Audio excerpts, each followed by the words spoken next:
Hello students.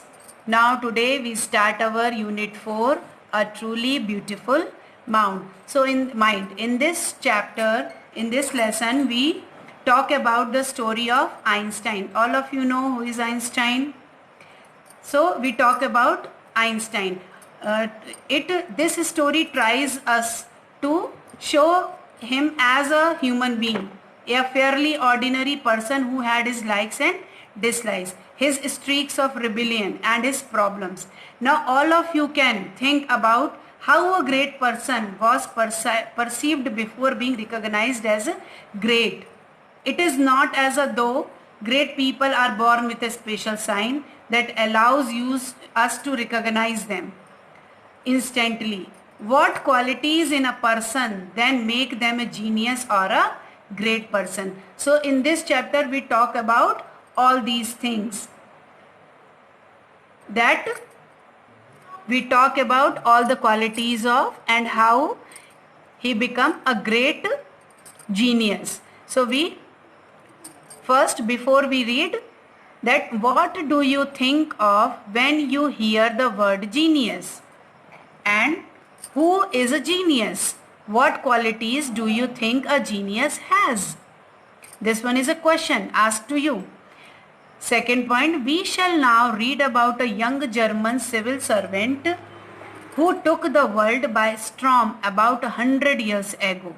Now in summer of 1905, the 26-year-old published in quick succession 4 ground-breaking papers about light, the motion particles, the electrodynamics of moving bodies, and energy. His work took up only a few pages in scientific journals, but changed forever our understanding of space, time, and the entire cosmos, and transformed the name Einstein into a synonym for genius. Here the synonym of genius is given to Einstein. Now 50 years after his death, Albert Einstein's genius still reigns. Means in this chapter we all know about how after his death 50 years that he is still revived in our mind, in our studies, in our knowledge, how it gets. So students, listen carefully and try to understand it. Now in his childhood, Albert Einstein was born on March 14, 1879 in the German city of Ulm. He had a large head and his mother thought he was a freak. He started speaking very late. He was interested in mechanical toys. His playmates called him a bore. He loved playing violin.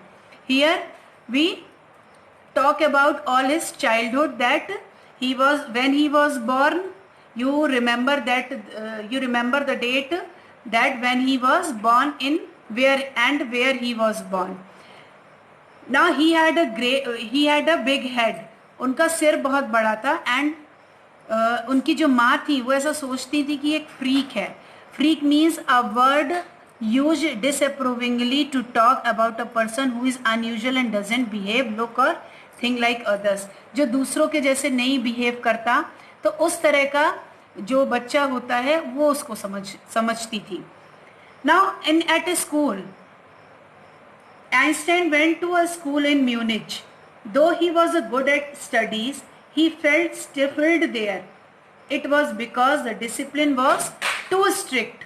He often had confrontation with his teachers. His headmaster believed he was good for nothing. At the age of 15, he left school forever. Now students, I explain you the story from 1, 2 and 3 paragraph. In next video, I explain you the next part of the story. So all of you have read this story and try to understand it. Thank you.